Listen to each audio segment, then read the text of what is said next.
जी, अस्सलाम वालेकुम। Welcome to Pakistan stock नेटिक। आपके सवालात के हवाले से वीडियो लेकर जो है वो हाज़िर हो रहे हैं। पढ़ते हैं जी आपके सवाल और कुछ जवाब देने की कोशिश करते हैं। आज का जो पहला सवाल है तो बहरहाल 4 दिन पुराना, लेकिन चूँकि हम सीक्वेंस के साथ पढ़ रहे हैं। अरूज ज़हरा साहबा पूछती हैं कि शेल पाकिस्तान लिमिटेड की 176 की बाइंग है, बताएँ क्या किया जाए? देखिए अभी शेल की प्राइस देख लेते हैं क्या है।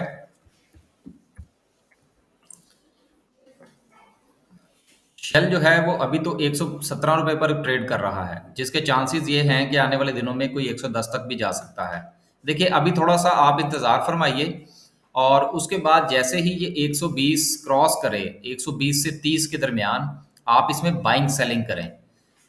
बाइंग सेलिंग करने से जो प्रॉफ़िट होगा उसको आप अपनी बाइंग प्राइस में से माइनस करें, तो इंशाल्लाह आहिस्ता-आहिस्ता जो है ये आपकी 176 की जो प्राइस है ये नीचे आ जाएगी। आगे चलते हैं जी, लॉस बुक करने का कोई फ़ायदा नहीं होगा। आगे चलते हैं और अगला सवाल जो है वो टॉप ट्रेंडिंग न्यूज़ के हवाले से है जी। वो कहते हैं जी कि मॉर्निंग के लिए कुछ स्टॉक बता दिया करें। ठीक है सर, आप हमारी सर्विसेज ज्वाइन कर लेना तो हम आपको बता दिया करेंगे। अब सारे काम फ्री में तो नहीं ना होते सर। आगे चलते हैं जी और दानिश साहिब हैं, कहते हैं जी कि यूसुफ वीविंग मिल की 6 रुपये 68 पैसे की बाइंग है। यार मैंने देखा नहीं, काफ़ी दिन हो गए हैं कि ये कहाँ पे खड़ा है। ज़रा मुझे देख लेने दें। 6 रुपये 68 पैसे की आपकी बाइंग है और इस वक्त ये खड़ा है तकरीबन 6 रुपये पर। मेरा ख्याल है कि आपको थोड़ा वेट करना चाहिए और जैसे ही ये आपकी बाइंग प्राइस पे आए इसमें से एग्जिट ले लीजिएगा। ज़्यादा इंतज़ार करने की ज़रूरत नहीं है, आपकी बाइंग ऊपर की है। ये वैसे ही थोड़े से इसके हवाले से बातें चल रही थी जिसकी वजह से लोगों ने इसको खरीद रखा है। आगे चलते हैं जी, अरशद अली साहब हैं, कहते हैं जी कि प्लीज़ कमेंट ऑन पीआरएल। क्या कमेंट करें सर? आप कोई सवाल तो पूछें, अच्छा शेयर है। आपने सवा कमेंट पूछा, हमने कर दिया। मोहम्मद बाबर साहब हैं, कहते हैं जी कि जनाब how to enter Pakistan stock market and how to start, I am new. देखिए बाबर साहब, बात ये है कि आपके लिए सर ये है कि आप किसी भी ब्रोकर के पास अकाउंट खुलवाइए। अकाउंट उसी तरह से खुलेगा जिस तरह से आप बैंक में अकाउंट ओपन करवाते हैं। फिर जिस तरह बैंक के अकाउंट के अंदर आपको आपकी रकम जो है वो बैलेंस नज़र आता है, इन आउट नज़र आता है, इसी तरह से ही आपका ब्रोकर के अकाउंट के अंदर जो है वो इन आउट सारा कुछ उसमें आपको पता लगता रहेगा। फिर उसके बाद ये है कि ब्रोकर जो है वो आपको लॉगिन पासवर्ड देगा, आपको एक्सेस देगा स्टॉक मार्केट की और आप फिर डायरेक्ट जो है वो स्टॉक मार्केट से बाइंग सेलिंग कर सकते हैं। इसके बावजूद भी अगर आपका कोई सवाल हो तो हमारे व्हाट्सएप नंबर पर रब्ता कर लीजिए, आपको इंशाल्लाह बता दिया जाएगा। अगला सवाल जो है वो है गेमर बॉय का है। कहते हैं जी कि can you share some views on Altern Energy huge dividends. या देखिए बात ये है कि अल्टर्न एनर्जी जो है ना, ये शेयर ऐसा है जो 20 रुपए के गिर्द घूमता रहता है। ठीक है, अगर 20 से मिले नीचे मिले तो खामोशी से पकड़ लें। बाकी इस तरफ के ये आने वाले दिनों में भी आपको कोई 18-20 रुपए डिविडेंड देगा तो सर ऐसी बात नहीं होती। ये कुछ चीज़ें हैं ना, वंस इन अ मून होती हैं, वो उसके पीछे भी कुछ वजूहात होती हैं। वो बहरहाल उनके पीछे जाने की ज़रूरत नहीं है इतनी गहराई में। शेयर अच्छा है, लोग भी अच्छे हैं जिनका शेयर है, कुछ ना कुछ जो है वो अपने शेयर होल्डर के साथ वो शेयरिंग करते हैं, डिविडेंड देते हैं। अच्छे लोग हैं, अच्छे लोगों के साथ काम करना चाहिए। आगे चलते हैं जी और अगला जो है वो अब्दुल रहमान साहब का सवाल है। कहते हैं सर अस्सलाम वालेकुम। वालेकुम। यूसुफ वीवी मिल की 6 रुपये 25 पैसे की बाइंग है, क्या करना चाहिए? यार देखिए अभी मैंने बात की थी, उनकी 6 रुपये 98 पैसे की बाइंग थी। आपको 6.5 तक का इंतज़ार करें और उसमें से एग्जिट ले लें। आगे चलते हैं जी और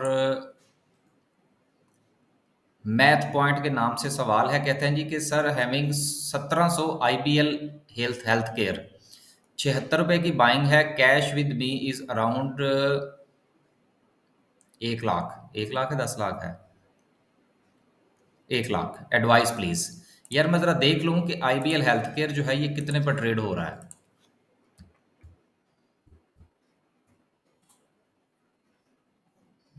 76 उत्तरी। ₹76 की बाइंग है, अब तो ₹55 पर ट्रेड हो रहा है।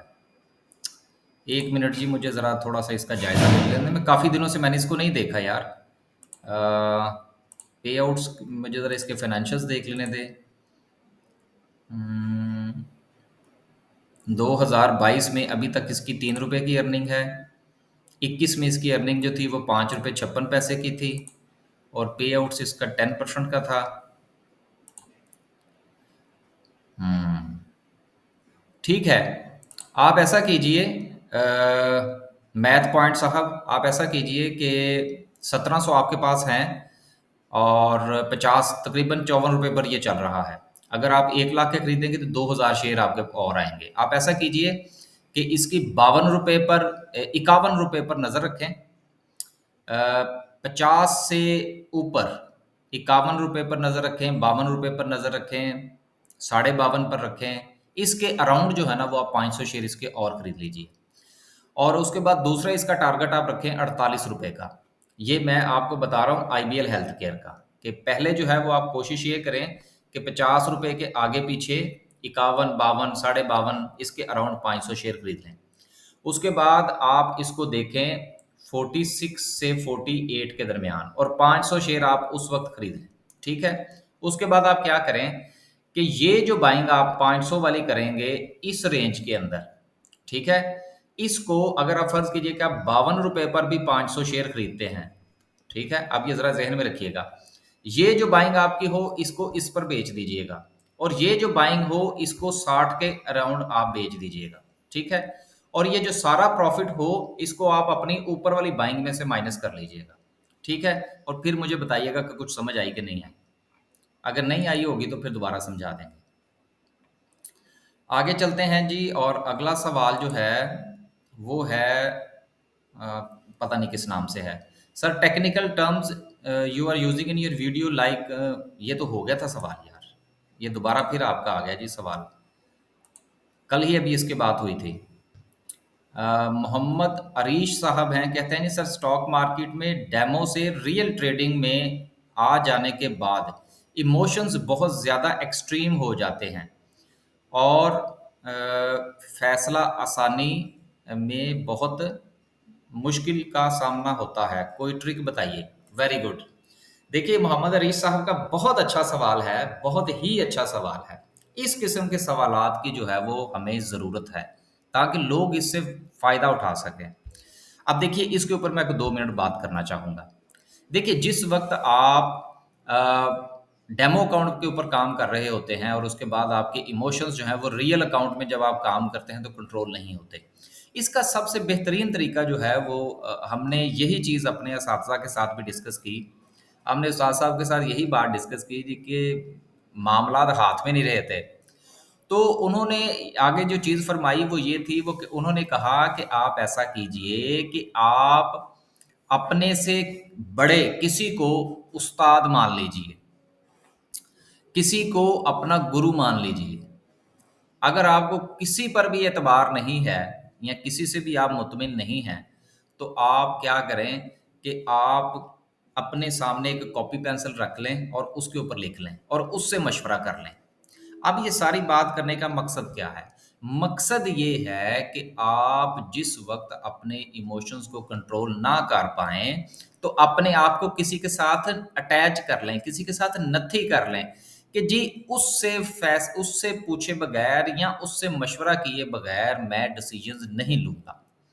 उसका फ़ायदा क्या होगा कि जब आप कोई भी इमोशंस कंट्रोल नहीं हो पाने के बावजूद जब आप कोई डिसीजन करने लगेंगे, तो आप उसके पास जाएँगे, उससे बात करेंगे, उससे मशवरा करेंगे, तो फिर जब आगे से वो आपको रिप्लाई करेगा, तो फिर काफ़ी सारी बातें जब आपकी समझ में आएँगे, तो आपके इमोशंस भी आहिस्ता-आहिस्ता कंट्रोल होना शुरू हो जाएँगे।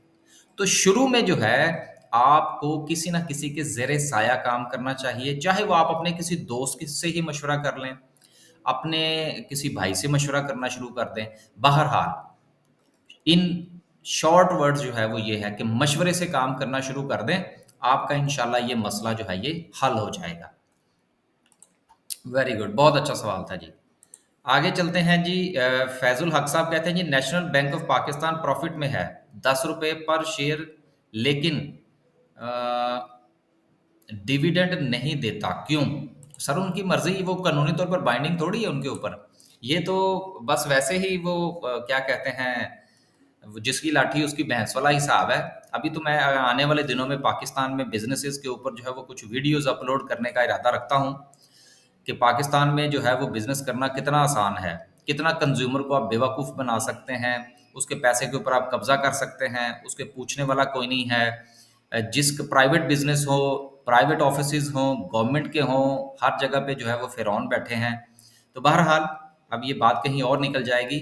बात करने का मतलब ये है कि सर जिसकी लाठी उसकी भैंस है, कोई पूछने वाला नहीं है कि भई तुम डिविडेंड क्यों नहीं देते।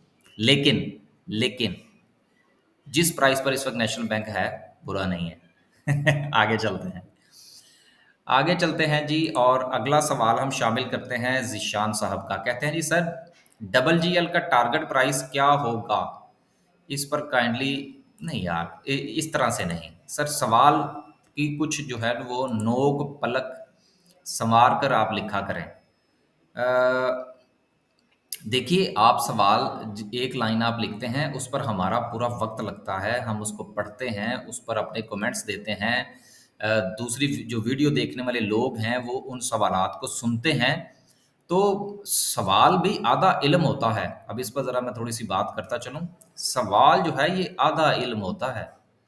तो सवाल जितना खूबसूरत होगा, जिस कदर उसके अंदर जो है वो आप अपनी पूरी बात समझा पाएँगे, उतना ही अच्छा आपको जवाब मिलेगा, उतना ही ज़्यादा आप सीखेंगे।